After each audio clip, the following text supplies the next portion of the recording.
What's up everybody, it's Izzy, and in this video I want to talk about how to rate RPEs properly.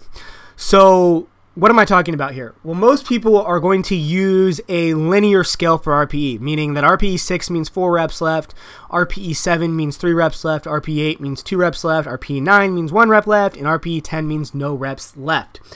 And for the vast majority of people, it's bar speed is going to correlate extremely strongly with RPE, and not only that, but it's going to follow a pretty distinct pattern. So there are exceptions, of course, but here's what generally works for most people on most lifts. An RPE 6 is going to be something that there's almost no perceptible slowdown from the first rep to the last, and that's why it can be extremely difficult to rate anything at 6 or less and be accurate with it, because you are almost not going to be able to tell from the bar speed that you can't make a distinction between 6 or less than 6, because there's almost no slowdown anyway in the set. Now RPE 7 gets a lot easier because the last rep compared to the reps preceding it will be perceptibly slower. And it won't be grindy, but it will be perceptibly slower. You'll notice some degradation in bar velocity, and the velocity of the bar compared to previous reps throughout the range of motion. And an RPE 8 is even going to extend past that. Usually an RPE 8 rep will be significantly slower. So not just perceptibly slower, but significantly slower than the preceding rep. And with an RPE 9, you're going to be looking at something that's actually somewhat grindy at the sticking point. It won't be an all-out grind. So the way you can make a distinction between RPE 9 and RPE 10 is that usually a true RPE 10 rep is going to have the bar velocity approach 0 in the sticking point. It's almost going to stop moving for most people. Now it may not come to a complete stop, but it will be close, and that's generally how you can do RPE based solely on bar speed. And the reason why this is helpful is because people who are newer to lifting tend to have a really bad sense of their RPE. Like, there's two types of things that you'll see. I usually see it like this, where they'll send me a squat set and say that it's RPE 8, and it's like it looks like sub 6. There's no slowdown in the speed whatsoever, and it's just because it feels heavy. Now, how it feels is not necessarily what RPE is about. RPE is about how many more reps you can do, or how many more reps it feels like you can do, right? So that is one thing that I see. And then I see the opposite on bench press usually, where somebody will have like a very grindy set and then tell me it's like a 7, and I'm like, there's no way that was a 7. And I don't really know why this occurs. Maybe it's just because squats and deadlifts are kind of like scary if you fail, whereas a bench isn't, and bench is more closely tied to people's egos. I really don't know, but this is the scale that I generally use for people, where 6, almost no perceptible slowdown, RPE 7, a perceptible slowdown, RPE 8, a significant slowdown, RPE 9, somewhat grindy, and RPE 10, an all-out grinder. And that will work for most people on most lifts. There are exceptions, which is why you can't really rate other people's RPEs unless they have a standard strength curve, but not everybody has a standard strength curve. For example, I have one training partner who their RPE 9 would be most people's RPE 7. So you would see a perceptible slowdown in the bar speed, and then usually they would miss the next rep. So every rep would be super fast until the last one, which is a little bit slower, and then there was like a 50-50 chance that they'd have that they would get the next rep. They were not capable really of doing like grinders, and this was on their squats. I'm also currently working with somebody whose squats are like, the RPE 6 for them looks like an RPE 10 for most people, like where the bar actually legitimately stops and then they finish the lift, and they can do this for another 3 or 4 reps. So it isn't like you can rate everybody's RPE with the scale that I just used. There is still an element of getting to know the lifter and being familiar with what their bar speeds look like at various RPEs. But the key thing is that even for these people, certain bar speeds will still correlate to certain RPEs. It's just that it may be different than other people's bar speeds, or the commonly seen bar speeds at those types of RPE, like with the scale that I just mentioned. Now, another thing that I wanted to cover in this video is a little talked about subject, and that is quarter RPEs. Now what I'm talking about is like calling something a 0.25 or calling something like 0.75. And does this actually have any significant meaning, or are we just being like needlessly pretending that we can be more precise than we really can? So I actually think that quarter RPEs have a use, and I'm going to explain what they mean. The best way that I can do this is by talking about singles. So most of us know that if you do an RPE single, a single at RPE 9, that means you could do one more rep. And a single at RPE 10 means no more reps. A single at RPE 9.5 would mean maybe you could have done another rep. However, there is something in between 9.5 and 10, in my opinion. And here is where it becomes easy to understand.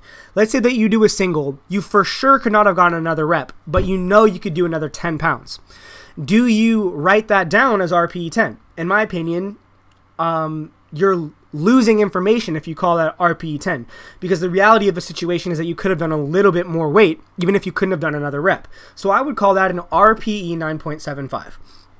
And this is useful information, especially if you're at a meet or something. Say you take your second attempt and it's RPE 9.75. That means that you wouldn't, you wouldn't call it RPE 10 and then pass on your third, because you have another, another 5 kilo jump or whatever, or a 2.5 kilo jump, and you could still do that.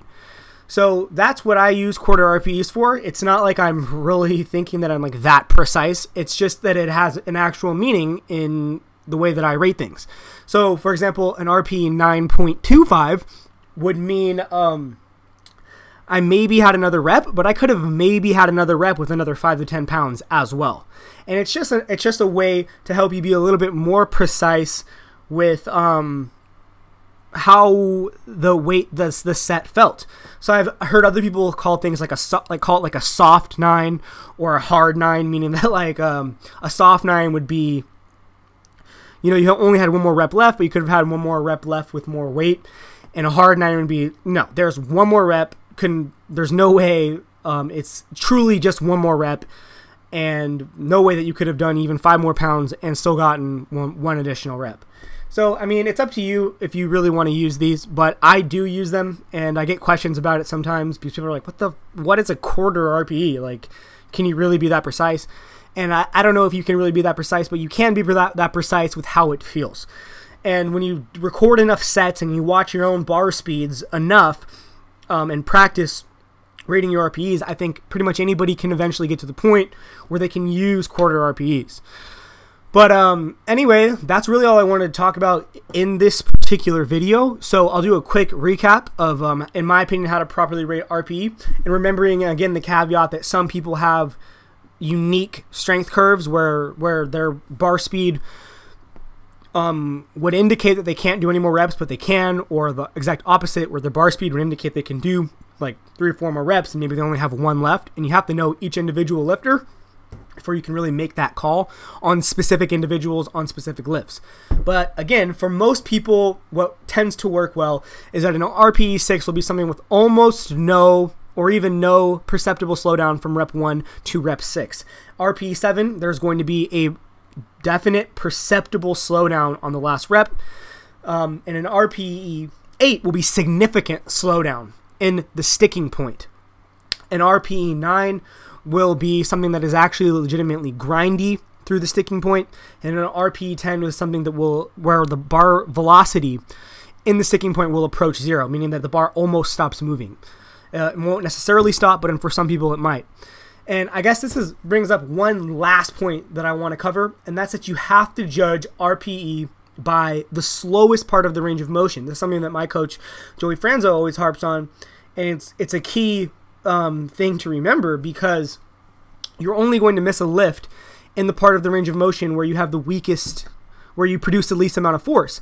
So you cannot judge your RPE if you have like an explosive finish to the lift. For example, say on a sumo deadlift, like it's very slow to break the ground, but then once it breaks the ground, it just shoots up to lockout. And a lot of people will look at that and be like, oh, it was so easy, when in reality, that person's weakest part of the range of motion is right off of the floor, and they might not be able to do any more weight at all. So an RPE 10 for them is just solely based on how fast the bar breaks the ground, versus like in a conventional deadlift, it tends to be people who, especially if they pull around with the round back, or which pretty much almost everybody does conventional, aren't heavy enough weights, you'll see maybe a more even strength curve where it's easier to tell that the last rep was super grindy. But that is the keys that I wanted to talk about in this video. So remember, always judge your RPEs by the slowest part of the range of motion. And remember that RPE is highly correlated to bar speed. And if you film your sets and you practice rating it and then looking at what the last rep's bar speed was, you'll eventually fine-tune your own RPE radar, your own sense of RPE, to the point where you can be extremely accurate. In my experience, people can be like basically pinpoint as to how many more reps they can do once they've learned their own bar speeds and practiced this for enough time. Anyways, that's all I have to say, guys. Hope you enjoyed the video. As always, good luck with your training and have a great day. Peace.